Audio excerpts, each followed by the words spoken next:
Now we're looking for an equivalent algebraic expression in standard polynomial form, which means we want the power or degrees to be decreasing, but we're multiplying. So a method some people think of is FOIL or distribution, or what you might consider the rainbow method, where every term gets to visit or multiply with the term in the other binomial. So if we were to do this, our 8 times 6 would make 48, and p times p would be p squared.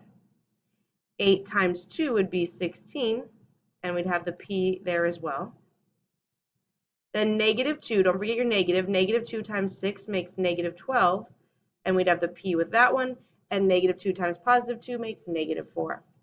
It's important that you combine any like terms you can. So here we have the 16 and the 12, negative 12. So our final answer would be 48p squared plus 4p minus 4. Another method that some students like that makes them be sure they're not forgetting a term is called the box method.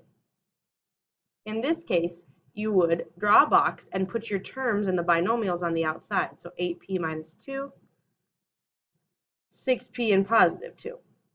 We divide this into boxes. Each term is a row or a column. And now we simply multiply within those boxes. So here we'd have negative 2 times 6 would make negative 12, and we have the p. Negative 2 times 2 makes negative 4. 8 times 6 is 48, and p times p is p squared. And then 8 times 2 makes 16, and we have the p there. You can see these same terms in here are the ones we had up in our first step up there. All you'd have to worry about is then combining the like terms here, which should lead you to the same answer we got right there.